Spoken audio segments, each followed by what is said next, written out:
depuis la fin de la semaine passée, il y avait vraiment beaucoup de résistance sur le plan spirituel, bien sûr, en ce qui concerne la victoire à Léopard. C'est qu'il y a des gens au Baza vraiment bien préparés, Baza bien organisés, pour ça de sorte que Léopard a échoué dans le match. Dans mon match retour, le score est début des ans. En faveur du Maroc. Voilà, match retour. Okay. Match retour, il a dit 2 ans. Maroc a gagné sur 2 ans. Mais tant que nous sommes dans l'ensemble, nous avons besoin de score au monde à match retour. Ils ont risqué de se répéter ici dans RDC, à Kinshasa, dans le match. Makambo échangé. La moninza matel singa makambo comme il changer. Et là les bosso nza matel s'est changé makasi. On est collé jouer les bosso. Ça matel si banzele échangé. Infrastructure routière na dit c'est que changer. Bon moi la banzele ko tongama. Ba carrefour et ko changer ko lata la mamoro ya sika. Azana biso longo et que makambo message na opesa sikoyo ba nyonso ba simbi yango to gagner match 3-0. Dieu est capable. Il y a un deuxième plan, ils ont élaboré, ils ont la coup d'état parlementaire. Donc c'est ce qui va préparer, va mijoter plan voilà, le coup d'état parlementaire et ça là, où il y a ça qui va destituer le chef de l'État à la surprise de tout le monde.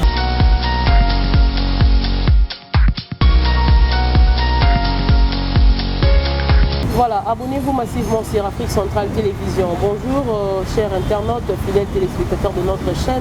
La CPLA Kozana, bino kubino, CPLA Kozana, en tout cas, c'est un ami qui n'a qu'à s'amitié, Manabiso, beaucoup de Nabio, la Mokonalelo, malgré Matanga, et à concert Nabiso, ils allaient en jeter Madeleine, et autres, vous avez déjà Kolobapé à son âme. En tout cas, Biso, tu continuer toujours Moussala parce que Moussala, les autres, c'est vraiment Tokoka Moussala. C'est vraiment une mission, on a tourné Nabino, la Mokonalelo, à la veille, il y a match, c'est la grand match, il y a football, il y a équipe nationale, il y a Bisso, il y a Léopard, pour affronter les lots, aux Alibongo, Marocains, déjà match, il y a Bisso, il y a 16h, alors c'est peut-être qu'il vraiment retourner en mission Oyo. Pour message de Limaki concernant match il y a Lelo, alors on a 4 il y a plateau il y a Lelo, Tozana Oya Bisso Bongo Pasteur Samuel Mbuyamba, Yene Pena Moutou, Azana message à Ropesa, na ba Nzambe surtout Pena Basupporters, Pena Mboka Mobimba, Kolo Congo, donc message ezali à Ropesa. Voilà pourquoi Tojija qui pensa bon que tout mécanisme nous balancer message en haut avant que le match est bétama pour que mon tour y ait que ceux qui ont et salami ceux qui ont commis déjà battu Bazala qui averti la Pessimbo Tenanga il a gloire dit qui est derrière la caméra. J'ai dit un grand merci à Francine Mavi qui depuis Orléans en France la Pessimbo Tenanga na Morigo Sumbu depuis Istanbul Daniel Bonke c'est Bambo Tenoro Yangwana pourquoi pas à mon coach Massolé et Jonas en tout cas Bambo Tenoro Yangwana. Merci beaucoup coach pour le Moussala Malamou, merci à Kevin Mohamed Saïdi pour le soutien. Nous avons vraiment ensemble pour se soutenir, peut merci à Barbine Mondi, Bambo Tenanga et Keibourou na Eden Ngali, moi cette île. Sans plus tarder, nous avons une émission à Bisso pour ne pas tous à la vraiment Toro le Quas, la émission Oyo, na coupé sans invité Nanga Mboto. Voilà, bonjour Papa Samuel. Bonjour mon ami. Voilà, c'est un mingi à beaucoup d'annonces comme vous l'avez dit. Si vous avez la CPL ma casse pour une occasion à plateau c'est une occasion pour la communauté penser aux Zambapé pour l'Italie Congo, en particulier aussi dans le match où se jouer déjà les après-midi dans le stade de Marseille. Voilà, merci beaucoup papa. Ils ont vraiment sauté. Papa n'a dit Samuel à l'écran centrale télévision. Donc, on a déjà mon là quoi. Donc, photo mais ça n'en est bon. Papa Samuel, moi, mon pose à moi ma casse. Message des amis parce que au Bénin, dedans le film que bina au message des amis photo le bela. Ceux qui photo y baba message à moi les abonnés, message les autres concernés. Nous avons un message très important. Nous avons un abisso. Nous avons vraiment la volonté de partager le message. Et surtout, faut y attendre. Match déjà des après-midi. Nous avons besoin de véhiculer le message pour nous apprécier pour notre abisso. Alors, tout en commençant par le match pour se jouer des après-midi à Léopard. Depuis la fin de la semaine passée, il y avait vraiment beaucoup de résistance sur le plan spirituel, bien sûr, en ce qui concerne la victoire à Léopard. Il y a des forces qui se battent pour imposer l'échec au succès de Léopard dans le match à l'élo. Mais ce qui nous a fait très mal, c'est qu'il y a des gens qui sont vraiment bien préparés, bien organisés, pour ça de sorte que Léopard a échoué dans le match à l'élo. Et pas plus tard que ce matin même, quand on a joué ensemble à la tour, on a dit que tout a été mis sur place pour que Léopard a échoué. Mais cependant, ils ont pour ça surprise ma classe pour nous surprendre la tour. Ils ont surprendre ma classe parce que cette année c'est l'année de la RDC pas à mais il faut vraiment que les Congolais, il faut que les Congolais s'impliquer d'abord dans le Moko, vous savez que le Congolais a dit sur la République n'a dit la prière à Salaki a fait que Christ na trône à RDC. On ne peut pas comprendre maintenant que celui qui a fait la trône à RDC, tu peux sa confiance dans nous devons faire confiance en notre Dieu que nous avons fait la trône à RDC azana makoki ya kokomisa biso sika bato mususu to bloko museko komisa biso. Nous devons le faire confiance. Nathan tozali nzamba osinga biso belete nzamba osinga biso la confiance. Il le dit sans la foi, il est impossible de lui être agréable. Il faut que tous en a confiance et pas nzamba pour nzamba sika na biso. Alors na kati ya défi nous avons deux matchs à jouer, match à Bosso Beta Malelo, match à Nibale Beta Martin à Maroc. Les enjeux à ma casse na match les match retour. Na mon match retour Betami score est avec début des en faveur à Maroc. Voilà match retour. OK. Match retour des Maroc a gagné sur 2-1. Mais tant qu'on continue au sein de l'Anzam, il y a que score au monde à match retour. Ils ont risqué que c'est répété ici dans RDC, à Kinshasa, dans match. Donc on risque de connaître le score parce que comme ça ma casse, il faut battre l'ensemble. Parce que ça ne bat pas ma baie.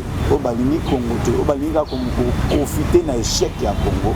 Souvent na bango ça que tu es. Alors ce qui nous amène à Zana Bissongo et que matambo message na opesa siko que ba nyonso ba simbi yango de gagner match 3-0. Dieu est capable. À surprendre ba te belé de gagner 3-0. Mais ba ceux qui te gagnent 3-0 tu risques de gagner 2-1. La question est que nous sommes dans la confiance en Nzamba.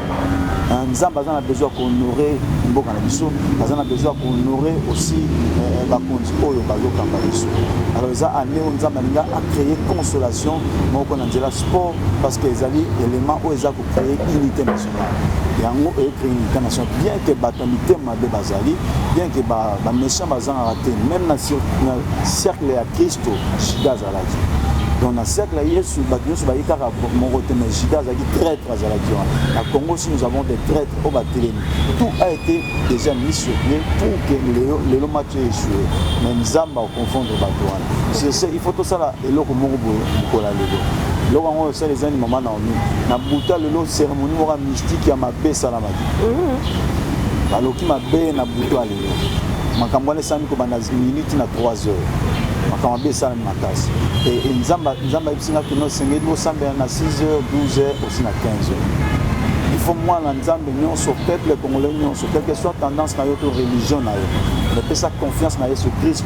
Salata il y a 1 minute 30 secondes.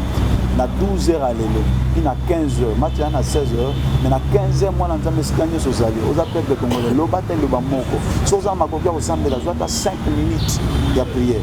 Prie pour la RDC, prie pour le match d'aujourd'hui, et Dieu va justifier notre foi, Dieu va justifier notre confiance que nous avons en lui. La Bible dit que ceux qui se confient à l'Éternel ne seront jamais confondus. Alors la confusion ne sera pas la nôtre. Il faut que nous avons tel ce qu'il y ait la fin de la trône. Alors même ma conduite dans la mission. Nous avons aussi la prière dans la bino. Les autres, ça vraiment confiance aux gens n'ont pas naïe. Donc moi prière mouké à midi. On a 15 heures. Pour ça la déclaration que il y a victoire, il y a RDC par rapport à Pierre Mokonzambo Kassalaki, il y a Christ sur le trône. Pour tel c'est vraiment que le trône a Congo est sur le trône et il y a dans la dernière jugement, dernière parole. Mais Papa Samuel, message est béni. bamilimo ya mabe etelemi baforce eza mibale bamisusu bazobunda mpona réussite bamisusu bazobunda mpona échec et puis en plus de cela obakisi elobi ke ma incartation esalama ye makasi na butu ya lelo mpona koluka échec ya lobar parla totinanga na mituna est ce que bato baoluka bacombattre RDC eza bacongolais bango moko to eza bato ya étranger? Non, makambo eza d'abord bacongolais bacongolais entre bango. Et nabo santé maman Naomi, c'est que na carte un message même Nzamba alobeli na makambo ba chef coutumier. M'a dit que les chefs coutumiers aussi ils doivent parler, il faut pas prononcer maloba. Il faut pas zana na boyingamboka balo maloba. Pourquoi? Parce que la force mystique, il y a des occultistes, des féticheurs, des bazar kuluka mbongo, ba misusu ba sombi bango na mbongo pour nuire na réputation ton na victoire ya lelo. Ainsi ba chef coutumier lokola ba possesseur ya pouvoir naturel ya mabele et Seigneur va faire sa remarque bazar pour la victoire de la RDC, non pour l'échec. Donc bato bazo combattre les étrangers de maman. Les arabes sont ba congolais, mais ba congolais bazar ko profiter na malheur ya bandeko na bango. Parce qu'il y a certaines personnes pour comme bien bon à la vie, on a besoin de qu'on aille jouer. Donc, on personnaliser l'équipe nationale au nom du chef de l'État. Vous voyez, par exemple, si on raconte le chef de l'État, à moins d'être victoire, il y a Léopard, et la victoire du chef de l'État. Oh, c'est un problème de la nation. Le chef de l'État ou l'État, mais notre République doit continuer. Et la victoire ne sera pas la chef de l'État comme si sur la loi au Kenya. Non, victoire est au banal na biso. Bana na biso ba ko sepela nango. Même bana biso ba ko tamba ko za consolation. Ko kantata ba to ba l'éliminer. Congo to le trop combien d'années maman tanga matanga ba kufa na est. Est-ce que o ko za su bonne nouvelle et consoler quand même na ba congolais.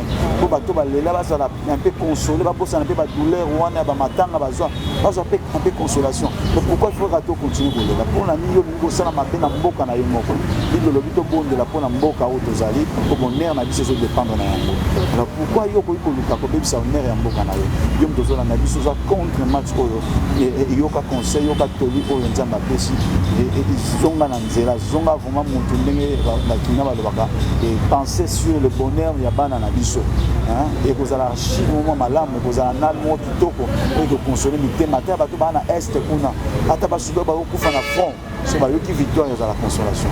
Voilà, parce que Samuel, très souvent, les Congolais, à chaque fois qu'il y a compétition, il y a match, comme si on étranger, mondial, match, match, il faut et que les politiciens, les échec. Par là, il y a une question est-ce que le match et qu'on a politicien? Bon, vous voyez, notre mboka mokili eza géré la politique. Mais cependant, maman Naomi, mutu nyonso tazala na aura ya koloba pe bato bayo. Mutu nyonso pe tazala na pouvoir ya décider pe impact sala. Bato ba utiliser ba force mystique. Voyez, ba utiliser ba force mystique, bazana banganga la bango za bato ba mystique o ba o utiliser pour na ko nuire na oza malam, pour bebisa pardon oza malam. Donc on ne peut pas parler seulement en termes de politiciens parce que bazana bato na bango utiliser. Et c'est mon bango za que ba moni de na bango échouer. Ça c'est la sorcellerie bantou. Yako ozo sepela ndekona zo kufa yo beta maboko ndekona zo échouer ozo sepela di azu. Non, ça c'est un problème national, c'est un problème du pays.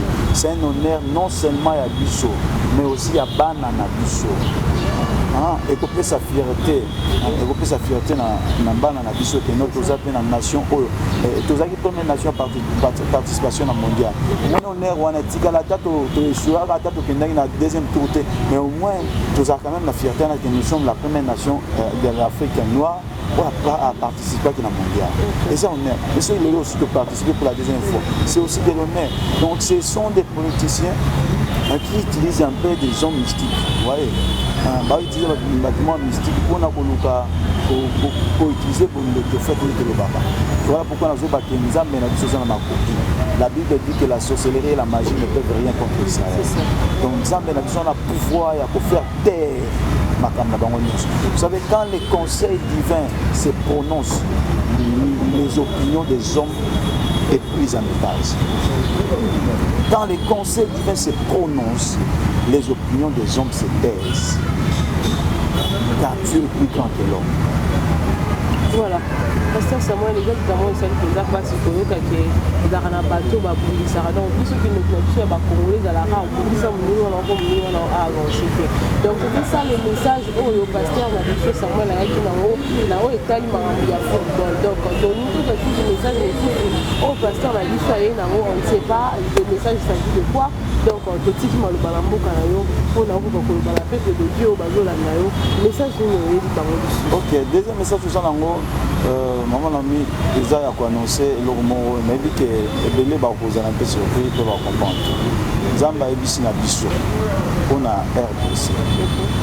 Tant moko ya rafraîchissement bonsoir. Nazomona makambo échanger na moni nzamba talisinga makambo comme ko changer.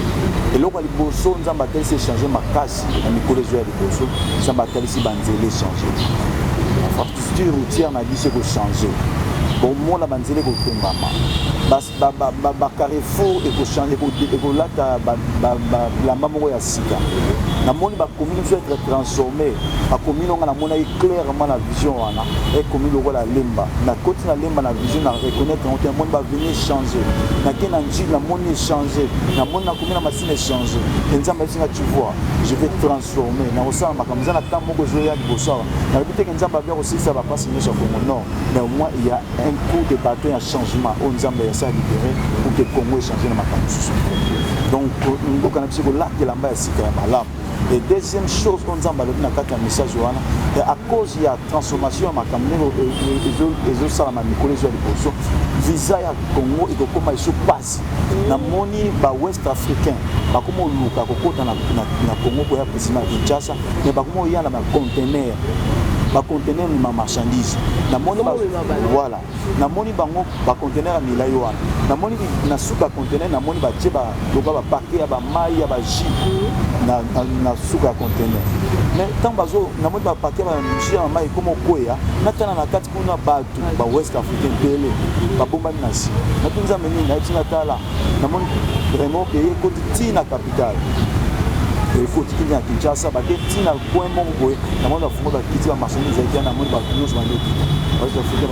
belé, tu as voilà. On a passé à cause de visa. Visa comment on a passé, mais belé, on a posé à Goya parce que pour moi, il y a la réponse à ma cambe belé. Et quoi attirer encore attention, il y a payer belé sur le plan international. À cause de la transformation, ma cambe Zamba aussi à Nicolas Goya. Mais vous avez juste un débit. Zamba a besoin de la confiance et ma camora madame vous êtes possible. Il y a exhorté aux gens désespoir. Il y a un changement à Congo. Il y a un Congo Congo n'a pas au bon maté. Zamba Zol Bakeno asa capable de resala. Ce Congo est un Zambe au la sala Congo dans ma côté au transformer. Maloba ya motori ko s'opposer na plein Zambe té. Abidja géré qui s'y opposera. Ce Zamba décision au sala moto au s'opposer à Zate. Mais moi je ne crains pas positionnement ya ba politicien, je ne crains pas positionnement ya ba méchant. Parce que même dans le cas d'Israël, les méchants bazalaki. Même dans le cas d'Israël, les opposants bazalaki. Les décisions en Zambie s'imposent. Voilà. D'après ce message, Congo et Kobora, est-ce que précision exacte dans le régime nini?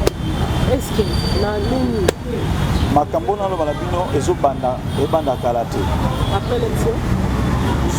Je ne sais pas dire après ou avant l'élection, mais Dieu m'a dit que ma campagne est dans la caractère. Mais aussi, à ce qui concerne mon conduit, il y a un moka. Ils ont un message, mon conduit, m'a fait ça dit, et tout semble la bonne action. Alors, ma campagne, ça m'a dit ça là. À niveau politique, les gens ont créé instabilité, pour déstabiliser le régime, pour qu'aucun régime, même si vous l'avez que tout régime que vous allez instaurer dans le pays et connaître vraiment la stabilité pour faire profiter la méchant. Ce n'est pas le problème d'un individu. Le problème, c'est que ce sont les ennemis du Congo. Mobutu va combattre. Louma va combattre, Laurent Désir va combattre, Joseph Kabila va combattre, Félix Tshisekedi va combattre. Alors le problème au Congo, ce n'est pas un problème de l'individu, c'est un problème des ennemis du Congo. Dans tout régime qui sera mis en place, il y aura toujours des ennemis qui seront là pour chercher à profiter de l'instabilité. Ouais. Nous avons il y a un plan pour les préparer, élaboré dans le contexte. Il y a un deuxième plan, ils ont élaboré, ils ont la coup d'état parlementaire. Donc c'est ce qui va préparer, va mijoter plan le coup d'état parlementaire et ça là, où il y a pas destituer le chef de l'État à la surprise de tout le monde. On va corrompre de manière hypocrite, de manière secrète, on va corrompre beaucoup plus de parlementaires, de sénateurs, on va gagner, on va jouer de l'hypocrisie vis-à-vis de la gouvernance du chef de l'État, afin que va faire sombrer encore au Congo dans l'instabilité. Oui, tout ça c'est à une année de l'élection. Alors pourquoi seulement vouloir que le régime est tombé pour créer la situation pour lancer encore l'élection? Ouais, tout ça c'est parce qu'il y a des gens qui ne dorment pas si le Congo n'est pas dans l'instabilité. Alors, pour leur bénéfice, leur dividende, ils ont raté au Congo dans l'instabilité. Donc, en conclusion, c'est ça, maman. Le bateau il y a un chef de l'État, il y a un bateau dans la position, il y a un les absomoro congolais, c'est parce que Bondo il y a Bakumouino, ils ont échoué. Parce que voilà un peu, Tambo, mon Kondjabeli, c'était. Moi, je me dis que non, donc je me dis, même lié sur ce mais même si ce c'est pourquoi tu dois souhaiter sa mort? Pourquoi pour souhaiter une loi naïe? Et pourquoi tu le nies? Non, bien aimé dans le Seigneur, nous avons afin de trône à Congo, à toucher le thème à la vie sur la Congolais, pour comprendre que la victoire est à temps de qu'on a échoué. Le temps de qu'on a échoué, il faut échouer indirectement. Parce que ceux qui le gouvernement ont réussi, ils sont bien pour empathie dans l'échec. Pour empathie. Mais ce gouvernement réussit, je peux bénéficier de la réussite. C'est tout à fait naturel. Je ne vois pas un gouvernement échoué et puis ressortissant en bon gâteau réussi. Ça n'a pas de sens. Mais pasteur Samuel, en parlant de ça aussi, au moment où la TP qui est un bon quand on peut pouvoir, on dit que maman, donc moi je ne sais pas attaquer vraiment des individus. Mais moi je parle, je sais que la pensée de Dieu, ma canton est fan de Nicolas. Yesu a tamboli na Jida pendant 3 ans et demi. Pendant 3 ans et demi, avec nos Azara-Démon. Avec ça, l'apôtre a dit, n'est-ce pas moi qui vous ai appelé, vous les 12, mais l'un de vous, c'est un démon. À quand est-ce que Jésus a su que Judas était un démon? Vous pensez que c'était à la fin de son ministère? Non, dès le départ, quand il appelait les 12 là, il savait que l'un d'eux c'est un démon. Mais le démon a participé dans le ministère à Jésus. À des degrés. Participation du Bosson à Judas dans le ministère à Jésus, c'est que c'était un bon chrétien. Il était un démon, mais il avait l'intelligence économique. Vous voyez, Pierre, c'était un bon leader, mais qui n'avait pas la maîtrise sur le plan économique. Vous voyez, voilà pourquoi il peut aller pêcher, alors pêcher chaque jour, parfois je vais échouer. Économie sur avancée. Mais Judas est un bon économe, c'est comme ça que moi a intervenu même temps il est sous. Parfois moi je suis abusé, vase, parfois c'est pas. Judas intervenu, dans quel gâchis. Donc il avait l'esprit économique, il avait l'esprit à dépenser. Alors Jésus a exploité cette qualité. Deuxième chose, c'est que c'était lui qui était la seule personne capable, habilitée, qui avait des capacités notoires pour sacrifier Jésus. Parce qu'il fallait nécessairement la porte de Jésus. Alors ce n'était pas Pierre, mais c'était Judas. Vous voyez, tout le monde a battu à ma belle, mais quand on battait ma belle, à Zara ma belle à ma opinion. Mais mon Tomabé a participé à la grande puissance en Zambie. Ce que les gens ont toute puissance, c'est parce que le diable est là. C'est vis-à-vis du combat que le diable impose à nos vies, à l'église, que nous reconnaissons que Dieu est tout puissant et lui ne peut s'opposer à lui. Donc ne parlons pas du naissance à Rolbaki, non, le régime des Amabé, non. Le régime des Amabé, on peut pas combien de régimes. Tous les régimes, ils ont bien avoir les Amabé. Alors, maman, et là c'est comme ça, les amis. Après, je n'ai aucun politique comme ça. Ce n'est pas un problème politique, c'est un problème spirituel. Parce que dans la bateau, on va avoir des bandes de pouvoir. Si on va critiquer, tel va aider, va y mettre à la télévision. Si on va aller dans une mission, ça doit y avoir ça, c'est un jeu. Si on va dire, au final, tout le monde va bon. Mais tant qu'on côté de la soirée, sans trace. Aujourd'hui, les aguilles, deux images. Vraiment, c'est un problème spirituel, il faut délivrance. C'est comme s'il y a un envoûtement, ils ont pour aveugler, pour distraire, pour pouvoir passer à ma vie. Au lieu de tout ça, mais là, pour la banque, il faut que toujours participer indirectement. N'a pas incité, n'a pas ça, n'a souhaité même que tu aies échoué les biens. Papa Samuel, est-ce qu'il y a un message à Souka, un message à Zali avant d'aborder moi quelques questions à l'actualité pour nos quatre ans? Vraiment, il y a un message à Souka, je pense que pour y avoir le bateau, ça me l'a prendre la Moka. Parce que Moka n'a vu ce que connaît que sur le coup d'État et commémoration et pour élargir encore tant de la crise et vos amalams. Alors tout ça me là pour que ma caméra soit malade, pour que la réflexion, alors tout voter pour que la institution légale, établie, institutionnelle, et que tout à la de manière positive. On a tous souhaité pour les gars, tous adhérer en mode. On a exhorté Nzambe Nyonso. On a exhorté Congolais Nyonso. Nzambe a dit ma caméra peut changer l'image de Mboka Nabiso. Nzambe peut sa valeur comme Nathan Nzambe pour Congo. Alors tout peut s'entendre confiance. Tout peut s'entendre confiance. Et je pense que vous allez décider. Avant que sa conclusion, on a tous mes amis. Voilà.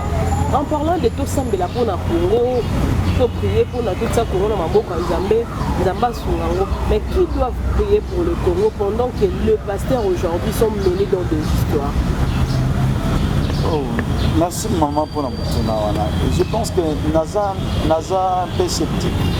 Il y a la co-critique dans ma campagne s'est passé. Pourquoi? Parce que ma campagne s'est passé pareil comme si ce sont de nouvelles choses. Et pourtant, il n'y a pas de nouvelles. Non, ce n'est pas de nouvelles choses. Le Bandakala, depuis le temps de la Bible. Je peux vous répondre. Vous savez, Bible bandit dans mon canal à Genèse, chapitre 1er, verset 1. Dans verset 1, on dit ceci. La Bible dit, au commencement, Dieu créa les cieux et la terre. La terre était informe et vide. Il y avait des ténèbres à la surface de la vie. L'esprit de Dieu s'est mouvé au-dessus des yeux. Ouais. Donc, au moins, on a déjà, on a trois premiers versets là. Au moins, on a déjà tangi ténèbres, ici va tangi obscurité, va tangi habile. C'est pour obscurité ou la ténèbres, on a déjà présence déjà à Satan. Parce que Satan, quand il y a un ce n'est pas mon polo, Adam Yaram. Satan est mon kilité, mon polo Adam Yaram. Satan est mon kilité avant Adam Yaram. Satan est mon kilité avant Adam créé à Salama. Satan est mon kilité entre verset 1 à verset 2 à Genèse chapitre 1. Donc, à verset 1 à verset 2, Satan a parce qu'il était la lumière de la terre. Donc Satan n'était pas Satan, il était Lucifer, la lumière des bas. C'est lui qui a amené la lumière sur la terre. Mais il est devenu Satan quand il a pris de l'orgueil. Quand l'orgueil a été trouvé en lui. Quand il a voulu prendre la place de Dieu. Quand il a manifesté la méchanceté. Vous voyez. Donc il a bien commencé. Il était l'ange de l'Éternel. Il était l'archange qui émettait la lumière.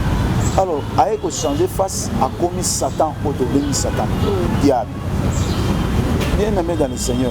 C'est pour dire que ceux qui le lobent mon sein ensemble à Bunzela, et nous va dire que ma camarade a reboué bandit les lots. Ceux qui m'ont dit ma belle mon à l'église, nous va dire ma belle n'est les lots. Donc, ma camarade va pédophilie. Il y a la prostitution et bandit depuis Kala. Sodome et Gomorrhe pour la pédophilie.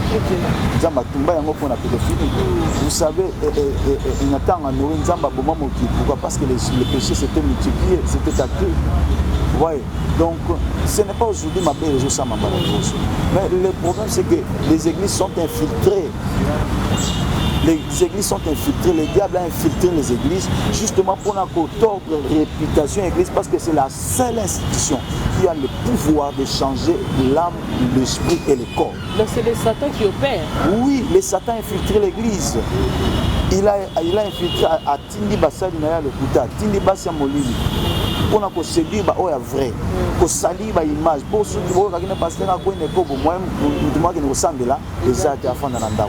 Dans l'église on a passé la fanti. Donc il ne vise pas au fait des églises, il vise les gens qui partent à l'église. Il veut rendre le cœur des gens incrédules parce qu'à l'église est la seule institution qui est capable de transformer l'esprit, l'âme et le corps. Mais pasteur Samuel, le diable est en train d'opérer, il a envoyé des faux serviteurs de Dieu pour influencer au fait les gens qui partent à l'église, comme vous venez de le dire depuis tantôt. Mais parmi ces gens-là, il y a aussi des vrais pasteurs comme vous peut-être, vous êtes des vrais pasteurs. Alors, non, diable. Et les plus malheureux, ils ont des choses que vous aussi comme dans le piège à diable. Maman Naomi, je me relève une question, qu'est-ce que sur réponse de Jean-Baptiste Moulayo, c'est qu'il y a le vrai, il y a le faux. Le monde est dirigé par des courants. Il y a le courant du vent, il y a le courant des ténèbres, le courant satanique. Donc ça, c'est jusqu'à ce que nous avons exercé le jugement dernier si ça m'a renvoyé pour ma campagne. Donc même si aucun pays au Koutaka, il y a toujours des courants. Donc cela veut dire qu'il y aura toujours des vrais, il y aura toujours des faux. Et il y a qui m'a blé, na ivraie. Il y a ce qu'on appelle ça ce soir. D'autant que l'on est bilanga, l'on est zanzan. Alors l'on est bilanga, alors on a qui blé, madame Blora Vito. Mais n'attendons pas ça, parce que vous avez la bobata, la ivraie, le bout. Parce que vous dites, papa yolo na ma malam, ma maman be utia, habite mon mouna nem tayaki, colonna. Donc mon mouna ya colonna, what? Il a un ensemble des en bar, il a un ensemble des en hôtel, il a un ensemble des en winzete, il a un ensemble des en église.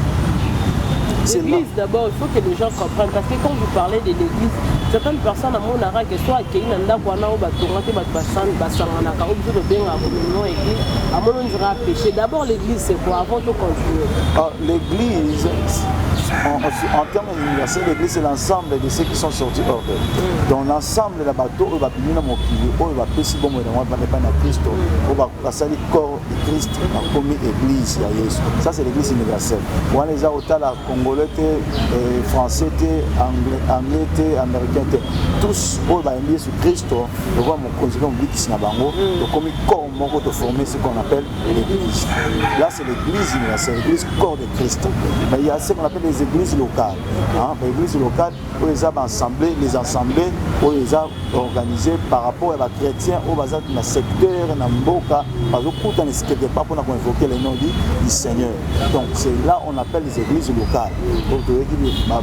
Dénomination de c'est ça un peu ce que je peux répondre. Dans l'église locale, les gens ensemble là, ici quand on est à voilà. Mais un souci au niveau de vos fidèles de l'église, parce que deux fois, au moins la bande d'église vous foutez là quelque part pour l'église Nabino et puis un temps. Bino va passer, vous allez lancer maintenant l'appel aux fidèles, soit disant que non, on doit acheter une parcelle pour Jésus-Christ. D'abord, déjà, ça c'est un problème. Consomme dans le pain, c'est déjà un problème. Mais par après, vous avez annoncé en disant que non, on achète la parcelle pour Jésus-Christ. Mais comme on a bien mis sur la carte, comme on parle. Est-ce que cette parcelle a été achetée pour Jésus-Christ ou c'était pour juste le bien du pasteur? Bon, mais avec des statistiques, on a au sali en haut évalué partout. Bon. Il y a toujours des rapatriements dans le but qu'il y a des vrais et des faux. Dans la communauté protestante, il y a des paroisses qui sont propres aux protestants. Les pasteurs, les papas, les pasteurs, il y a communauté. Il y a par exemple, disons l'exemple aussi l'église catholique. Il y a combien de paroisses l'église catholique? Mais il n'y a pas le nom, il y a ban dans la carte. Donc ce n'est pas. Bon, je me dis ça, c'est aussi un autre débat. Je ne vais pas toucher à nos sœurs catholiques.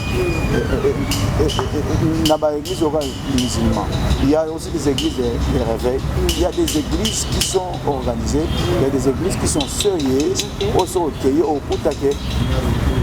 Les bâtiments ne sont pas au nom de Maman Toyabana, mais c'est au nom de la communauté. Mais seulement c'est quoi? Vous voyez, niveau de l'église de réveil, parfois il y a certaines choses, parce que l'église de réveil est la dernière église naissante. Ouais.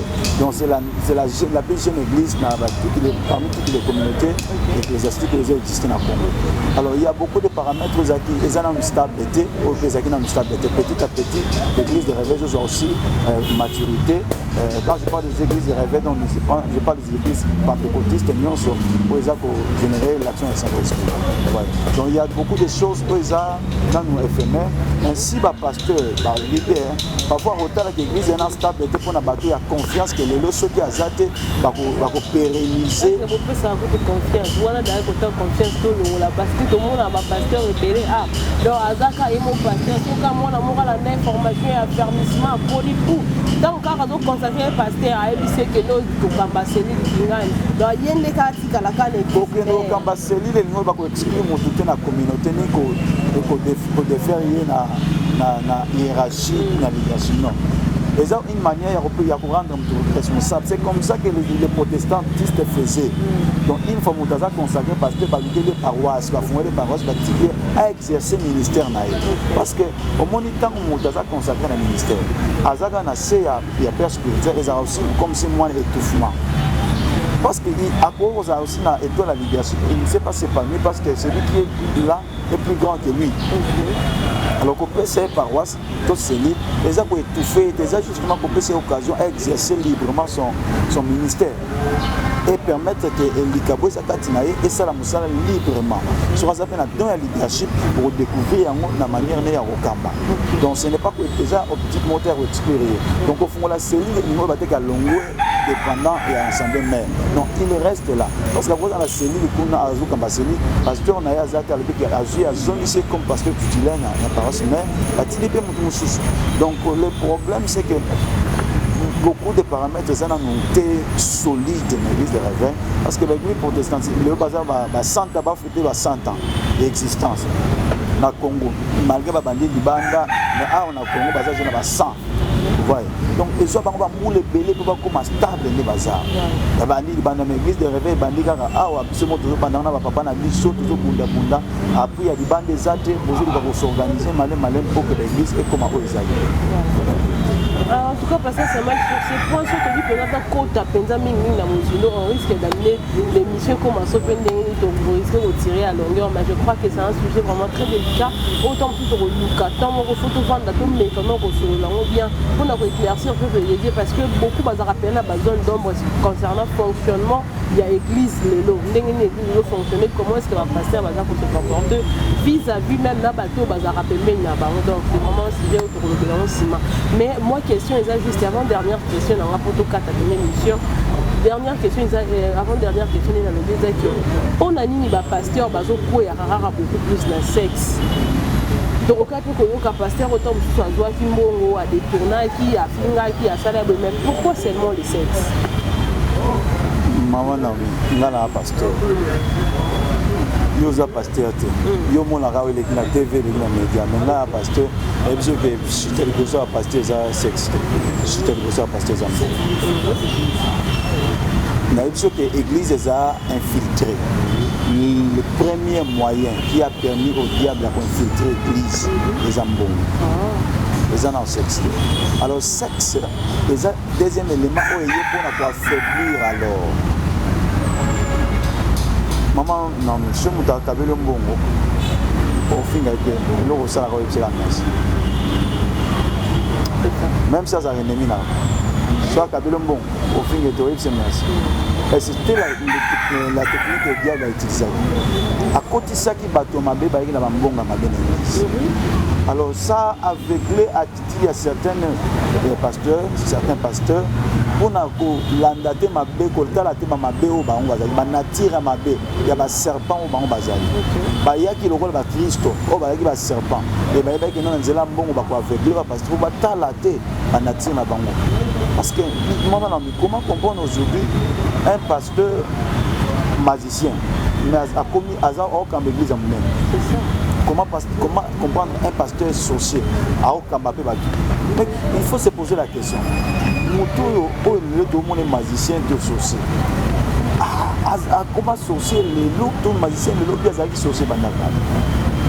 moto akomaka pasteur na mokolo moko te aucune personne akosi réveille ka lelo mama ko pasteur donc abande quelque part akotaka na église moko boye mpona lokola mondi aye azwi baptême lokola mondi akoti tamisa na département moko boye lokola intercession gagner dame évangélisation azosala mpe aévolue ti moko mosusu mpe batie mokambi ya département moko mosusu batie mpe ta mosusu héberge ti un jour baconsacre mpe na ministère ti admine ake asala église na et l'église n'a pas découvert que non, alors ça va magicien.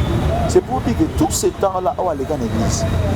Sans que votre bail bat découvrir. Dans la commune pourquoi votre bail l'église va découvrir que ça ne Dans le bas, beaucoup de gens intercesseurs, va découvrir qui est né.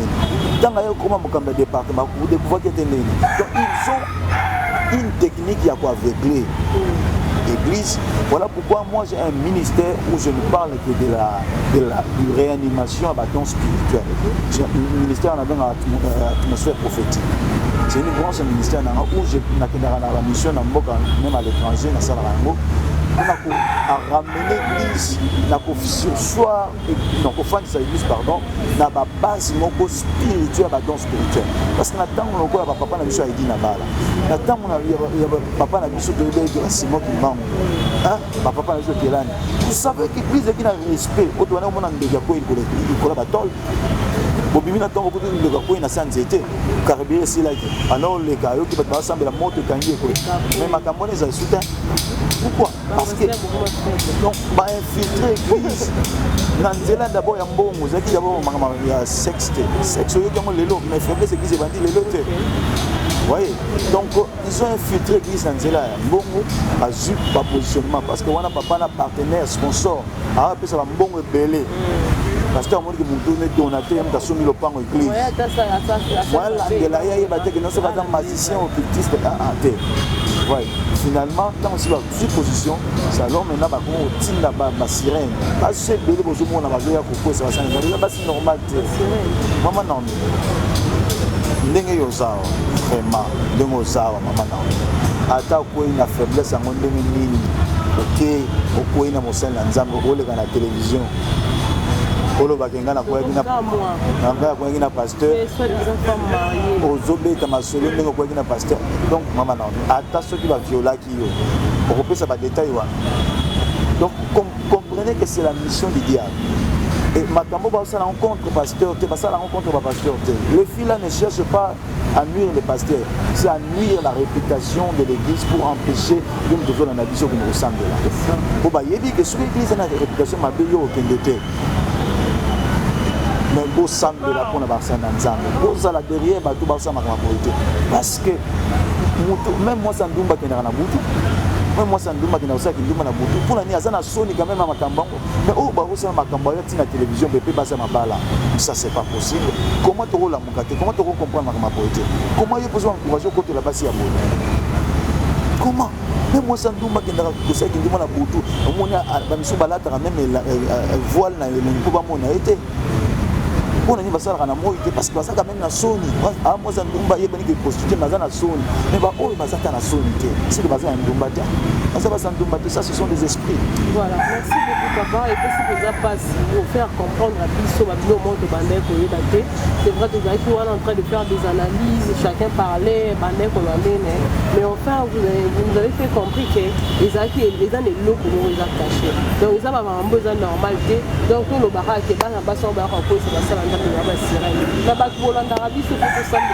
la basala donc on a mis au final à souka papa Samuel mais avant toute photo kabwana au-delà maman nous sommes qui ba murmure ba nous sur ba pasteur ceci c'est là ba tu vas quand même que se permettre de finir ba pasteur attitude nini oyo ba la nzambe c'est ni ba garder na moment Yom toujours dans biso peut-être participer dans la campagne au finir pasteur peut-être aux a encourager peut-être aux semble la pona bango nzamba pambola mais mutuna nangeza na mutazo finga ba pasteur zo finga église tant on finit pasteur finga église qu'est-ce que tu gagnes en retour et le renoncer en retour est-ce que à force de finga pasteur ndeyo kota lola à force de critiquer l'église ndeyo peut se accès na bon nzambe bien aimé dans le Seigneur et quoi enfoncer par contre davantage au finga na ko critiquer et ont enfoncé biso sur ma case. Mais Bible dit que tout soutenir va aux affaires. Pasteur Akokoya, Nzamba dit que mon serviteur tombera cette fois je le relève. Nzamba zana makoki ya kotombola. Pierre Akoyaka, mais il est sur le numéro Landa. Je ne suis pas en train d'encourager Okoya parce que ça fait très mal, ça fait très honte. Mais comme ça arrive déjà, toi qui es encore dans le bon, fais attention. Quand on tombe de manière inconsciente dans la critique négative, to banga nzambe, to pesa lokumu na nzambe oyo atelemisi basali ya vrai na ya faux. Bilanga ezangi balezaka moko. Mais na kati ya bilanga na, il y a des vrais, il y a des faux. So okutani na faux, koloba te ke batu nyonso bazaka faux. Eli asalaka pe erreur wana na tango na ye. Eli tango babomi ba prophète de Baal babomaki na sima pe ba prophète nzambe. Eli alobi na nzambe ke nzambe na tikali ka ngamoko prophète a solo. Ko ba prophète nyonso solo bakufi. Aka bazoluka bomanga. Nzambe ebise Eli koloba ndengo na te.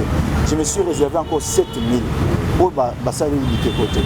Donc même la génération, il y a des vrais qui sont là. Des vrais sont là.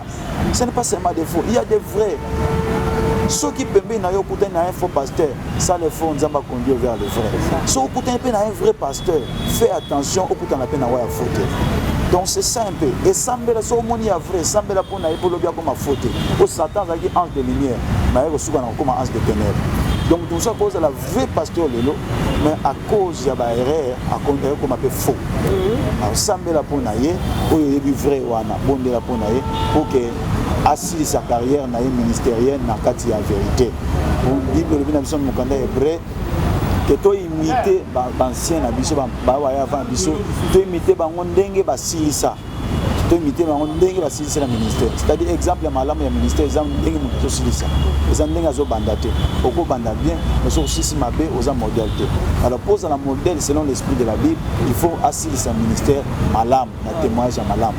Alors que silisa eza PTT, c'est pourquoi la Bible dit que vaut mieux la fin que le commencement. Donc commencement sera facile mais finalité elle est un problème. Donc to sambela pona bango, to sambela ata pona ba vrai ba tikali. Yo oza na petit frère na yo peut-être à Moussa Nzam, oza na grand frère na yo oza Moussa Nzam, oza na papa na yo oza Moussa Nzam, mais je ne pense pas que le barape na papa na yo kaza faux pasteur. Je ne pense pas que le barape na petit frère to cousin na yo faux pasteur. Non, ce n'est pas parce que mon celui-là est faux, tu dois dire que les pasteurs sont des aventuriers. Non, les politiciens aussi il y a des aventuriers, dans les militaires il y a des aventuriers, dans les musiciens il y a des aventuriers, dans toutes les couches sociales, il y a toujours des vrais, il y a aussi des faux. Donc revenons dans les droits chemins, prions le Seigneur pour notre pays et pour les hommes de Dieu. Jésus revient bientôt. Même l'église à Jésus, faux pasteur Azalaï comme les Judas, même l'église à Jésus, faux pasteur Azalaï. Donc ce n'est pas aujourd'hui nous allons chercher la perfection dans l'église. Nous tendons vers la perfection, mais nous ne sommes pas encore dans la perfection. Merci beaucoup, pasteur Samuel, le message est passé. En tout cas, c'était vraiment un plaisir pour nous de vous recevoir sur ce plateau. Merci beaucoup, Maman Naomi.